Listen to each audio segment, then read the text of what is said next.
8, 7, 6, 5, 4, 3, 2, 1.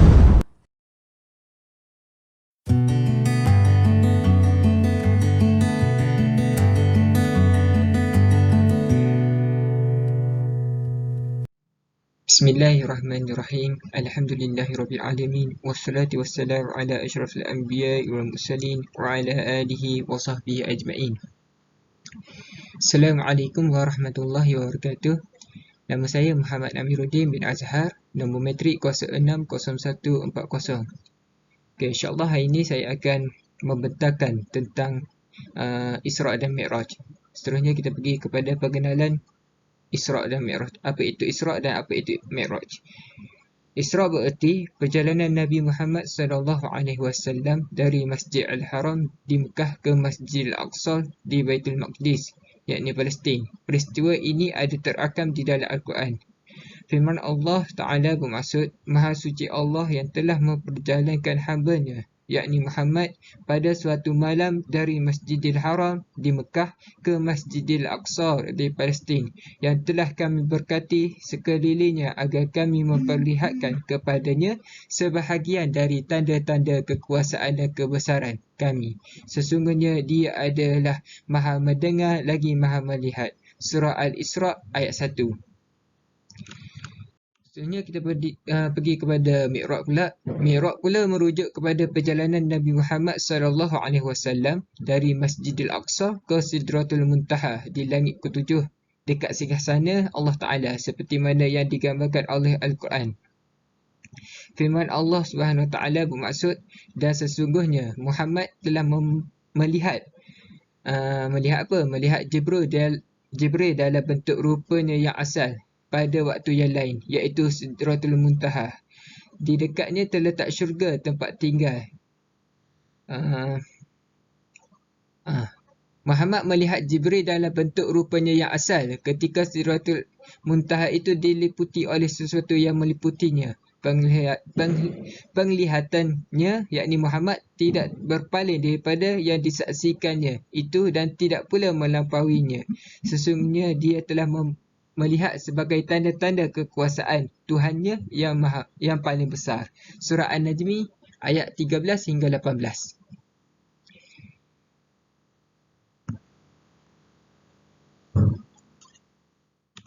Selanjutnya kita pergi kepada peristiwa sebelum terjadinya Isra' Mi'raj. Apa yang berlaku sebelum Nabi melalui Isra' dan Mi'raj? Okey. Nabi melalui fasa-fasa kesedihan. Ada 3 fasa kesedihan. Kesedihan pertama iaitu kematian Abu Talib memberi kesan besar kepada Nabi Muhammad SAW selama hidupnya. Bapa saudara Nabi SAW adalah kubu dakwah dan risalah yang dibawanya. Abu Talib memberi jaminan kepada Rasulullah SAW bahawa dia akan terus berdakwah dan tidak ada pembesar Quraisy yang berani menghentikannya. Namun, pada tahun ke-10 kenabian, baginda SAW, Abu Talib mati dalam keadaan beliau tidak menjadi seorang Muslim, walaupun sehingga ke detik terakhir hayatnya. Rasulullah SAW masih memujuk beliau untuk bersyahadah. Abu Talib malu dan takut apa yang akan dikatakan oleh kaum Quraisy jika dia menerima Islam, sedangkan pembesar-besar lain memerangi dakwah Nabi SAW. Hakikat inilah yang menyentak perasaan baginda SAW. Bapa saudara yang banyak berjasa kepada baginda SAW mati keadaan kufur dan bakal menerima siksaan api neraka kelak. Yang kesedihan kedua pula, kedudukan dan peranan Khadijah, yakni isteri pertama Rasulullah SAW, begitu dihargai oleh baginda SAW. Kehadiran beliau memberikan 1001 makna dan kekuatan buat hidup Rasulullah SAW. Insan yang memberi keyakinan, keteguhan dan semangat ketika Rasulullah SAW dirundung kebimbangan, ketakutan dan kegusaran semasa zaman awal dakwah digerakkan. Namun, Khadijah tidak dapat bersama Rasulullah SAW menemani baginda SAW selama-lamanya. Mengharungi pahit manis perjuangan, beliau telah kembali dijemput ilahi pada tahun yang sama kematian Abu Talib. Kesedihan akibat kehilangan bapa saudara yang dikasihi belum lagi terubat. Lalu ditambah pula dengan pemergian si isteri yang dicintai. Kesedihan di atas kesedihan menipu diri Rasulullah SAW sehingga tahu itu digelar sebagai tahu kesedihan.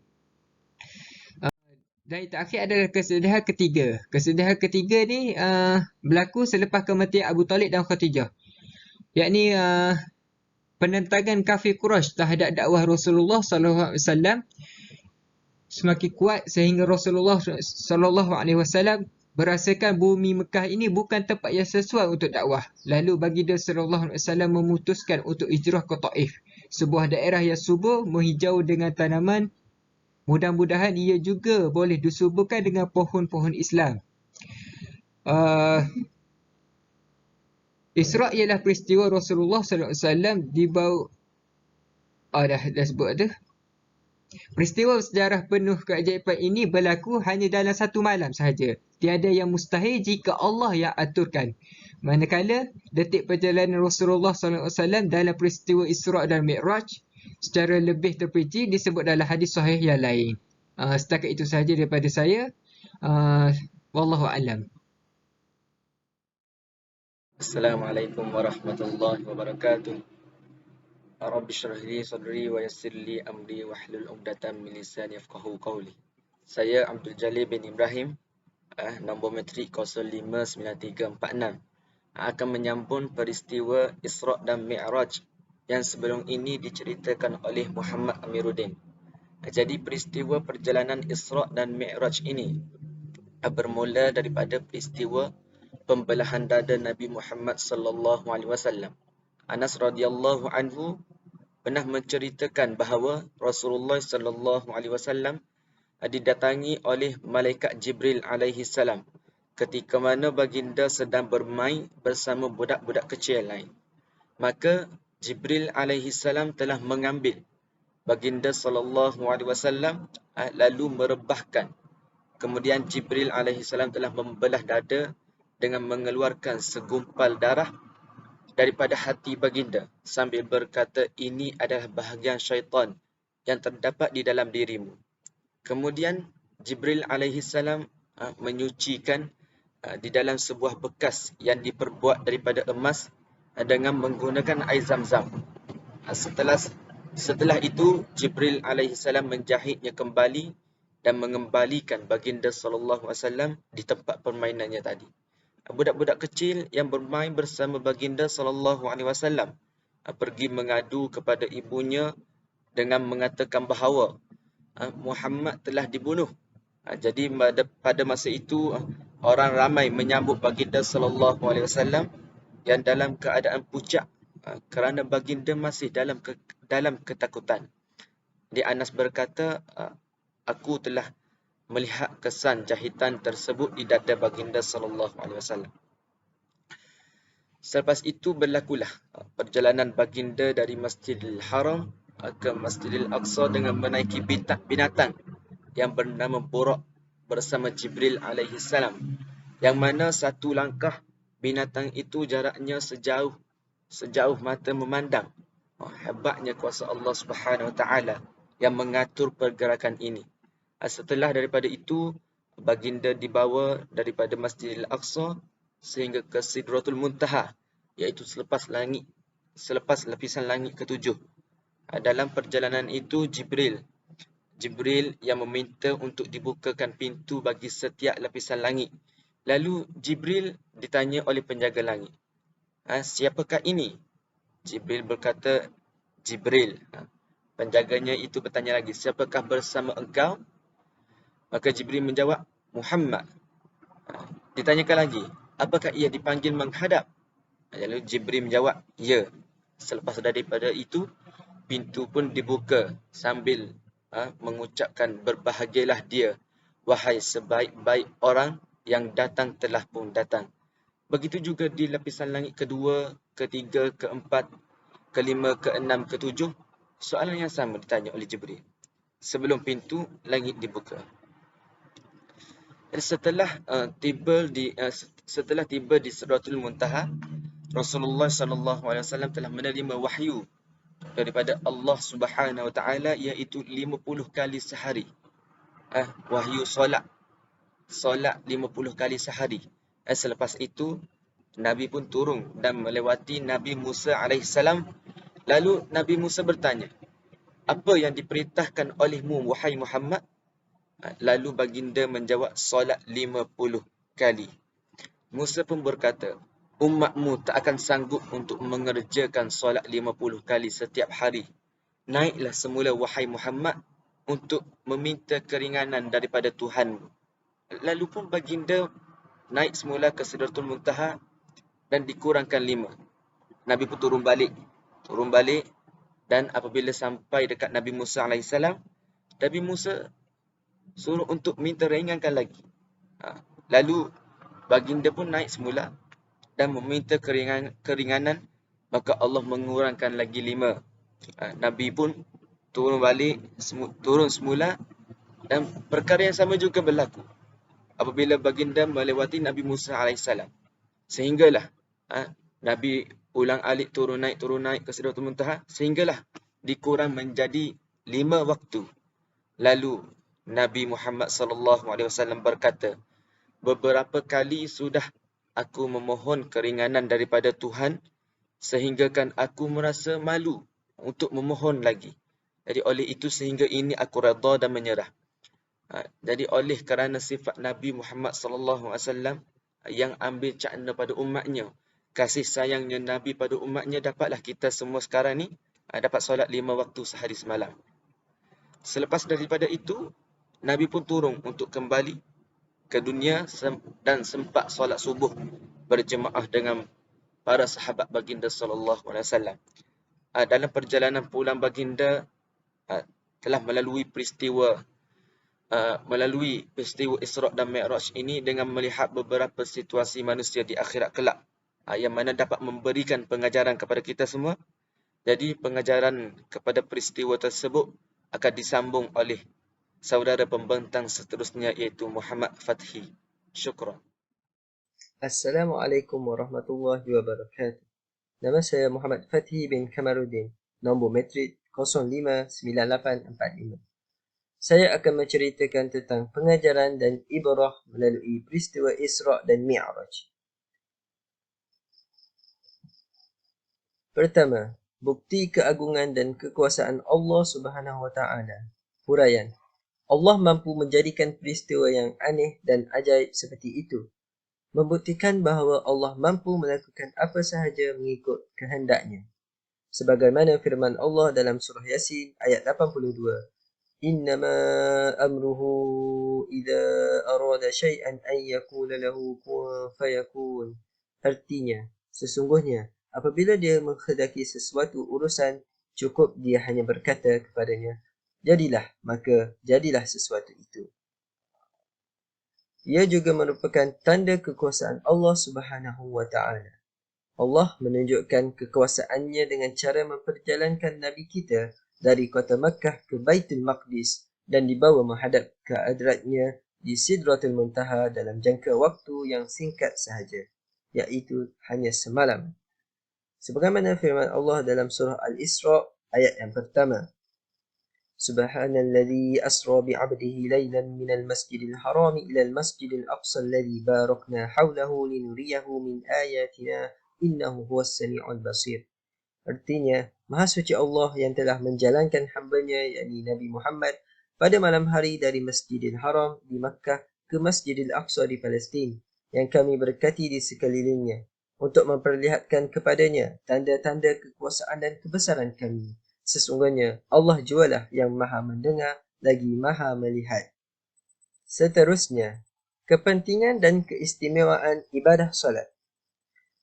Huraian. Rasulullah SAW telah menerima langsung perintah ibadah solat daripada Allah SWT tanpa melalui perantaraan malaikat Jibril AS. Kedua, solat kemuncak segala ibadah.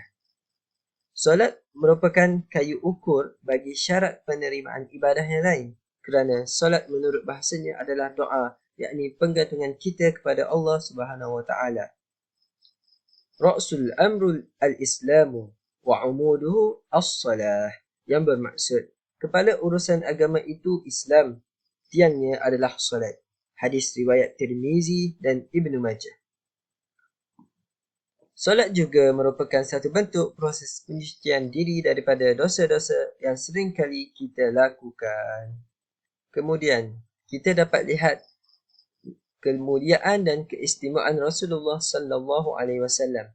Huraiannya, Allah memuliakan baginda sallallahu alaihi wasallam dengan cara mengangkat baginda sallallahu alaihi wasallam ke tempat yang mana semua para nabi dan rasul serta malaikat belum sampai, iaitu di Sidratul Muntaha.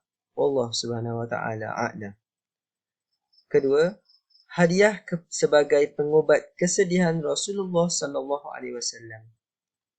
Peristiwa ini ialah merupakan satu bentuk hadiah daripada Allah Subhanahu wa taala kepada baginda sallallahu alaihi wasallam bagi mengubat hati dan menghilangkan kesedihan lantaran kematian isteri baginda yang tercinta Sayyidatina Khadijah dan bapa saudaranya Abu Talib. Melalui peristiwa ini, kita dapat lihat Allah jualah sebaik-baik tempat sandaran saat sedih dan kecewa. Selain itu, banyak iktibar daripada peristiwa yang dihadapi Rasulullah sallallahu alaihi wasallam yang dapat kita ambil ibrah dan pengajarannya. Contoh peristiwa yang dialami baginda sallallahu alaihi wasallam. Baginda melihat satu kaum yang bercucuk tanam dan memungut hasil dengan segera tanpa henti. Ini merupakan gambaran bagi ganjaran buat mereka yang keluar berjihad di jalan Allah Subhanahu wa taala dan buat mereka yang sering bersedekah. Digandakan bagi mereka hingga beberapa kali ganda. Kedua, bau harum semerbak dari kubur Masyidah sekeluarga. Ini kerana mereka lebih rela diseksa Fir'aun untuk direbus dalam kawah yang berisi timah mendidih daripada mensyirikkan Allah Subhanahu wa taala. Iktibarnya, kita dapat mengambil keyakinan mereka sebagai penguat semangat bagi kita untuk mempertahankan akidah dengan cara menghayati kisah ini dan yakin dengan janji-janji Allah Subhanahu wa taala kepada pejuang-pejuang agamanya. Sebagaimana firman Allah Subhanahu wa taala, maksudnya, apakah manusia itu mengira bahawa mereka dibiarkan saja dengan mengatakan kami telah beriman sedang mereka tidak diuji lagi. Dan sesungguhnya kami telah menguji orang-orang yang sebelum mereka, maka sesungguhnya Allah mengetahui orang-orang yang benar dan sesungguhnya Dia mengetahui orang-orang yang berdusta.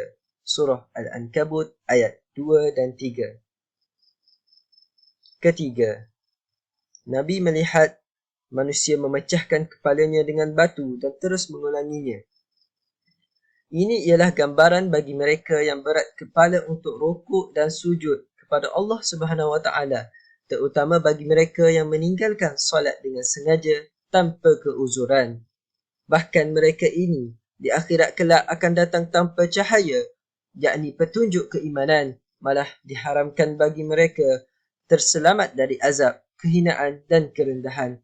Wal-iyazubillah, moga kita dilindungi Allah daripada perkara sedemikian. Keempat, peristiwa di mana Rasulullah sallallahu alaihi wasallam dikejar oleh Ifrit yang membawa obor untuk merintangi perjalanan baginda sallallahu alaihi wasallam. Melalui peristiwa ini, kita dapat melihat setiap usaha kebaikan dan usaha untuk agama tidak akan terlepas dengan ujian dan cobaan. Kedua, doa yang diajarkan Jibril alaihissalam kepada baginda sallallahu alaihi wasallam atau lebih dikenali sebagai ruqyah Jibril merupakan ayat ruqyah yang dapat kita lazimi dalam kehidupan seharian kita. Ketiga, iblis dan syaitan adalah musuh utama manusia yang nyata. Sebagaimana firman Allah dalam surah Al-Baqarah ayat 168, maksudnya, janganlah kamu mengikut jejak langkah syaitan, kerana sesungguhnya syaitan itu ialah musuh yang terang nyata bagi kamu. Namun begitu, jin itu terbahagi kepada dua. Ada juga yang Islam dan ada yang kafir. Sebagaimana firman Allah dalam surah Az-Zariyah ayat 56. وَمَا خَلَقْتُ الْجِنَّ وَالْإِنسَ إِلَّا لِيَعْبُدُونَ. Artinya, dan ingatlah, Aku tidak menciptakan jin dan manusia, melainkan untuk mereka menyembah dan beribadah kepadaku. Adapun syaitan itu ialah julukan bagi jin yang telah putus asa dari rahmat Allah Subhanahu wa taala. Manakala iblis itu ialah julukan bagi jin yang penuh dengan tipu daya dan muslihat. Wallahu Subhanahu wa taala a'lam. Seterusnya, pengajaran atau iktibar yang boleh kita ambil daripada peristiwa Isra' dan Mi'raj ini ialah sabar dan solat itu merupakan senjata mukmin yang paling ampuh ataupun yang paling kukuh untuk terkabulnya permohonan hamba kepada Allah Subhanahu wa taala. Seperti tindakan Nabi Muhammad SAW yang memberi perintah kepada umatnya agar dalam situasi apa sekalipun, sibuk atau terdesak, hatta ketika berperang dengan musuh di medan perang sekalipun, tidak sesekali boleh melalaikan solat fardu. Ini membuktikan bahawa Nabi Muhammad SAW amat menegaskan umatnya dalam menjaga solat. Selain itu, pengajaran atau iktibar yang boleh kita ambil daripada peristiwa Isra' Mi'raj ini ialah amalan memberi nasihat dan menerima nasihat. Seperti yang sedia maklum, di dalam peristiwa Isra' dan Mi'raj ini tentang nasihat Nabi Musa AS kepada Nabi Muhammad SAW tentang solat fardu sebanyak 50 rakaat yang diwahyukan Allah kepada umat Nabi Muhammad SAW. Nabi Musa menasihat agar minta dikurangkan hingga akhirnya solat yang difardukan hanya sebanyak 5 rakaat sahaja. Baginda menerima baik nasihat yang diberikan oleh Nabi Musa AS walaupun darjat baginda lebih tinggi. Oleh itu, kita mestilah saling memberi nasihat dan belajar menerima nasihat atau teguran tanpa melihat kepada status si pemberi nasihat. Kemudian, pengajaran atau iktibar yang boleh kita ambil daripada peristiwa Isra' Mi'raj ini ialah Baitul Maqdis dan Masjidil Aqsa adalah harta umat Islam. Seperti yang sedia maklum, bumi Palestin adalah bumi barakah yang menjadi tempat pilihan Allah Subhanahu Wa Taala untuk berlakunya peristiwa penting dalam sejarah Islam sendiri, iaitu peristiwa Isra' dan Mi'raj. Hal ini telah dijelaskan di dalam firman-Nya ayat yang pertama dari surah Al-Isra'. Maksudnya, Maha suci Allah yang telah menjalankan hamba-Nya, yakni Muhammad, pada malam hari dari Masjidil Haram, yakni di Mekah, dan ke Masjidil Aqsa, yakni di Palestin, yang kami berkati sekelilingnya untuk memperlihatkan kepadanya tanda-tanda kekuasaan dan kebesaran. Sesungguhnya Allah jugalah yang maha mendengar lagi maha mengetahui. Melalui peristiwa ini sudah jelas membuktikan bahawa Baitul Maqdis dan Masjidil Aqsa adalah harta umat Islam. Dan yang terakhir dan yang paling utama, pengajaran yang boleh kita ambil daripada peristiwa Isra' Mi'raj ini ialah janganlah kita hanyut dengan keduniaan dan leka dengan duniawi sehingga mengabaikan tanggungjawab kita sebagai khalifah Allah di muka bumi ini. Maka sebelum berakhirnya pembentangan kami, apa yang boleh kami simpulkan daripada peristiwa Isra' Mi'raj ini ialah peristiwa Isra' dan Mi'raj ini bukan hanya sekadar sebuah kisah sejarah yang diceritakan setiap kali tibanya 27 Rejab menjelang. Lebih penting untuk kita menghayati pengajaran di sebalik peristiwa tersebut bagi meneladani perkara yang baik dan menjauhi perkara yang tidak baik. Peristiwa Isra' dan Mi'raj yang memperlihatkan pelbagai kejadian aneh yang penuh pengajaran ini seharusnya memberi keinsafan kepada kita agar sentiasa mengingati Allah dan takut kepada kekuasaannya. Seandainya peristiwa Isra' dan Mi'raj ini dipelajari dan dihayati, sebenarnya kemungkinan manusia mampu mengelakkan dirinya daripada melakukan pelbagai kejahatan.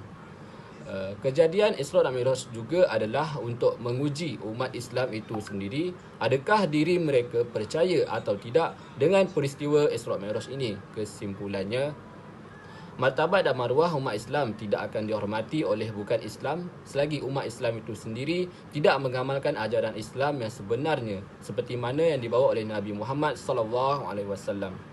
Sekian dari kami, yang baik datang daripada Allah, yang buruk semua datang daripada diri kami sendiri. Wabillahi taufiq wal hidayah. Assalamualaikum warahmatullahi wabarakatuh.